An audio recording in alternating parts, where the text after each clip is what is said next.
राम के दुख ने विश्व को बांधा है। राम के कष्ट ने दुनिया को एक साथ बांध दिया है। वनवास के लिए निकला है वो सुदर्शन युवक तो पूरा विश्व रोया है। तापस वेश विशेष उदासी 14 बरस राम वनवासी। राम के दुख ने विश्व को बांधा है और कन्हैया के आनंद ने विश्व को बांधा है। ध्यान करें, राम से आगे की यात्रा है कृष्ण। राम के बचपन का उल्लेख बहुत छोटा है। गुटवन चलत रे नुतन मंडित मुख दधि लेप किए। तुलसीदास जैसे सरस कवि भी भगवान के बचपन को देखने के लिए तरस गए हैं। मंगल भवन अमंगल हारी द्रबहु सु दशरथ अजर विहार। दशरथ के अजर में, दशरथ के आंगन में विहार करने वाले राम को नमस्कार है। लेकिन आंगन में क्या विहार, क्या क्या किया, इसका ज्यादा वर्णन नहीं है, क्योंकि राम कम आयु में अयोध्या की गुप्तचर सेना के अध्यक्ष बन गए और 15 वर्ष की आयु में तो विश्वामित्र उनको ले ही गए। तो राम ने बचपन नहीं जिया और युवता भी षड्यंत्रों की भेंट चढ़ गई। लेकिन कृष्ण ने बचपन भी बहुत अच्छा जिया और जवानी भी बहुत अच्छी जी और प्रौढ़ता में तो गीता जैसा नवनीत दिया। जैसे दूध जब जम जाता है, जब उसमें समस्त प्रकार की संजीवनी शक्ति समा जाती है, तब उसके दोहन हो जाने पर जो नवनीत निकलता है। महाभारत का युद्ध वो दोहन करने वाली मटकी थी जो स्वयं मटकी फोड़ने वाले ने ही आयोजित की थी, और उससे जो नवनीत निकला वो गीता जैसा नवनीत निकला, जिसे विश्व भर में आदर दिया जाता है, पढ़ा जाता है।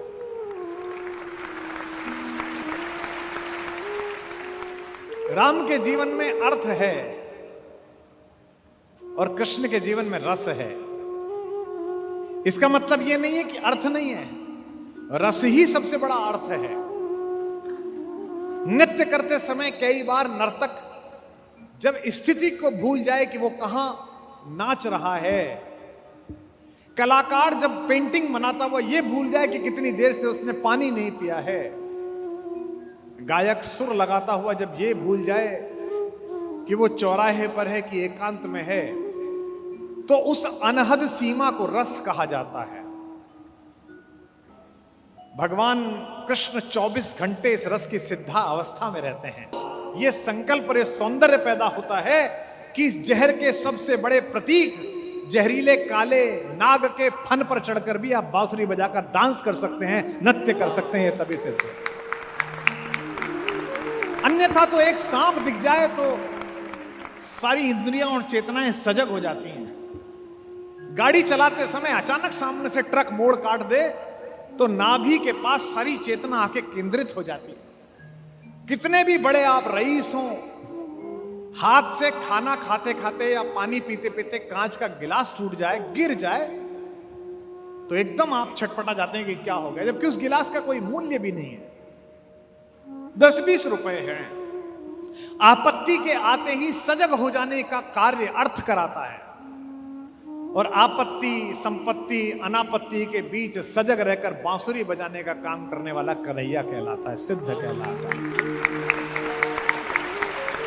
अब आप कहेंगे कि इतना ही सिद्ध है आपका कृष्ण, तो रोता क्यों है, मां से पिटता क्यों है, गालियां क्यों खाता है, कुटिलता से, मनहर कुटिलता से मुस्कुराता कैसे है? जब दुर्योधन से कहता है कि हाँ हाँ माद, ये जगत के रस में स्वयं को निष्णात रखने के लिए, लगाए रखने के लिए एक रज्जू है, एक रस्सी है। आत्महत्या की कगार पर गए हुए हर व्यक्ति के मन में जो एक बात कॉमन आई है, जिसकी मनोवैज्ञानिकों ने अध्ययन किया है, वो ये कि पृथ्वी पर जुड़े रहने का उसके कारण समाप्त हो गए हैं। कि अपने बच्चों में, अपने बुजुर्गों में जीवन का एक रस जरूर छोड़ें।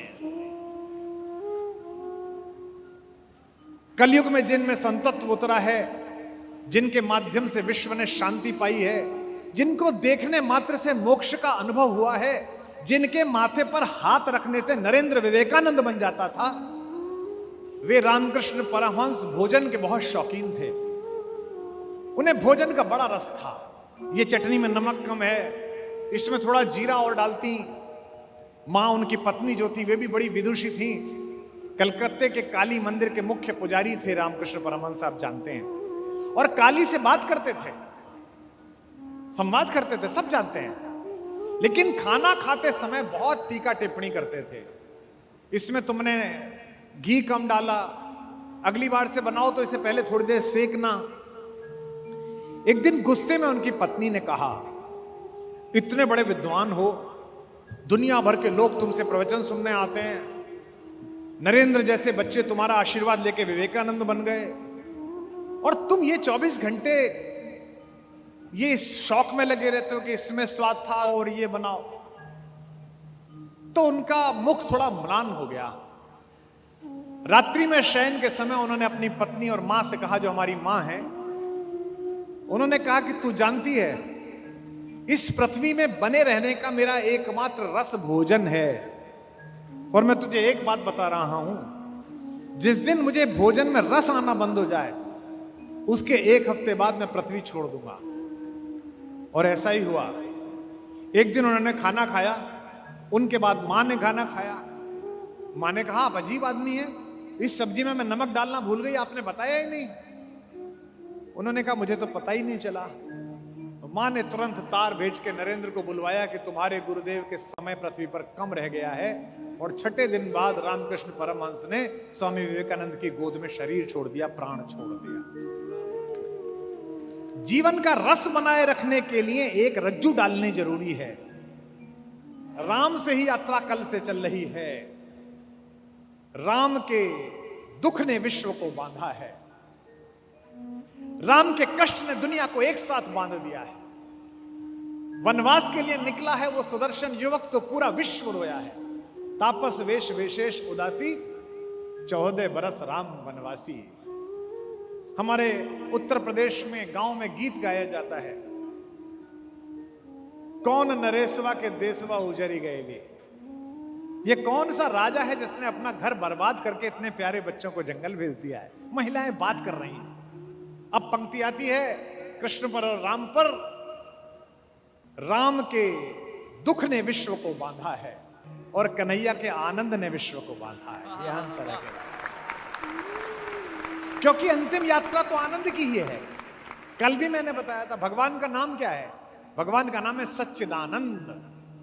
आनंद तो अपराधियों को भी आता है, आनंद तो महिलाओं को, घरेलू हिंसा का शिकार करने वाले पुरुषों को भी आता है, आनंद तो गली के कुत्ते को उसके दिवाली के दिन उसकी पूंछ में पटाखे बांधकर उसे कष्ट पहुंचाने वाले लंपट और नालायक बच्चों को भी आता है। आनंद तो अपने मां बाप के सामने अनर्गल बहस करके उनका अपमान करने वाली नालायक संतान को भी आता है।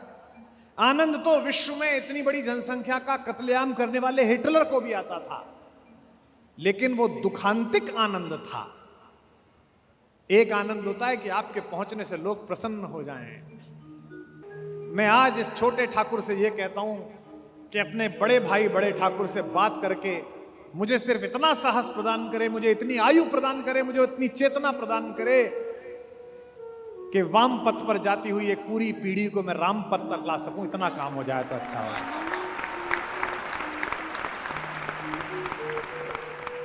यह जो सच्चिदानंद है, ये जो सत्य के कारण आनंद है, इस हॉल में बैठे हुए लोगों आज रात को जाकर सोचना, तुम अच्छा जी रहे हो या बुरा जी रहे हो, इसकी एक पहचान है। क्या तुम्हारे होने से आसपास सुंदरता पैदा होती है या भय पैदा होता है? अगर तुम्हारे होने से तुम्हारे घर में, तुम्हारे परिवार में, तुम्हारे व्यापार में, तुम्हारे शहर में भय पैदा होता है, दुख पैदा होता है, तो तुम निरर्थक जी रहे हो। और अगर तुम्हारे पहुंचने मात्र से गली के लोग, मोहल्ले के लोग, श्याम समिति के लोग प्रसन्न हो जाते हैं, तो सोचो कि तुम आनंद के साथ जी रहे हो, सच्चिदानंद के साथ जी रहे हो। और कोई ईश्वर की संभावना नहीं है, संकल्पना नहीं है, केवल यही संकल्पना है। आपके होने मात्र से जगती में प्रसन्नता का व्यवहार होना चाहिए। आप कुछ लोगों को देखिए, उनका चेहरा कितना प्रसन्नता से भरा हुआ होता है। आपको वो एयरपोर्ट पे मिलते हैं, आपको वो ट्रेन में मिलते हैं, आपको गली में मिलते हैं, वो कितने प्रसन्न मिलते हैं। ऐसा लगता है कि परमात्मा ने आज इनको कोई बड़ी उपलब्धि दिला दी है, जबकि ऐसा कुछ हुआ नहीं है। और कुछ लोगों को देखिए, उनका चेहरा ही ऐसा है कि वो पुण्यतिथि के दिन पैदा हुए हैं, वो कष्ट में ही रहते हैं। तो यह जो आनंद में रहने की सतत प्रक्रिया है, यह आपके अंदर का कृष्ण तत्व है। संकल्प इस परिसर में लेके जाइए कि आज के बाद आपके होने के कारण आपका समाज, आपका जिला, आपका शहर दुख नहीं, केवल और केवल आनंद अनुभव करेगा। तब आनंद है, क्योंकि आपका जो दुख है, आप मुझसे कहेंगे जी मुझे तो खुद ही बहुत दुख है, मेरे तो व्यापार में घाटा हो गया, मेरा तो प्रमोशन नहीं हुआ, मेरे तो पैर में चोट लग गई। आप बहुत सारी बातें करेंगे, लेकिन नहीं, जितना दुख तुम्हें है, सामने वाले का उसका 1/10 दुख कम करके देखो, तुम्हारा 2 गुना सुख उत्पन्न होगा। बहुत सारे लोग केवल कांटे बिछाने के काम में लगे रहते हैं, उन्हें सुख का पता ही नहीं है कि कांटा निकालने का क्या सुख है। जो लोग समाज में काम करते हैं, जिस समिति ने एक कार्यक्रम कराया है, इस समिति ने कांटा निकालने का काम किया है। रसखान जैसा पठान, सैयद इब्राहिम पठान रसखान, वो कहता है कि शासन छोड़ो, मैं त्रैलोक्य कुर्बान कर सकता हूं। किस चीज पर? ब्रज में जो करील के कुंज हैं, जिनके नीचे से कभी कन्हैया निकले हैं, अगर ये देखने को मिल जाए तो मैं कल्प वृक्षों का बाग कुर्बान कर सकता हूं। और वो जो लकड़ी है जिसको लेकर वो अपनी गाय चराने निकले हैं, वो जो उन्होंने अपने कमर में कमरिया बांध रखी है, उसके ऊपर मैं 3 लोकों का राज्य न्यौछावर कर सकता हूं। अगर भगवान मुझे कहें कि रसखान सुन, तुझे 8 सिद्धि और 9 निधि प्रदान करता हूं, और दूसरी तरफ एक काम यह है कि जहां कन्हैया गाय चराते थे वहीं तुझे गाय चराने का काम देता हूं, तो रसखान कहता है कि मैं लपक कर गाय चराने का काम ले लूंगा, 8 निधि छोड़ दूंगा, 9 निधि छोड़ दूंगा। तात्पर्य यह है कि जड़ चेतन को रस से भरने वाला वह कृष्ण सही मायनों में रस की खान है। रसखान का वही प्रिय हो सकता है कवि का, जो पूरी दुनिया से असंपृक्त, जिस पर काम भी असर नहीं करता, उस शंकर को भी रास में जो आमंत्रित करके नचा दे, उसका नाम कन्हैया है, उसका नाम है।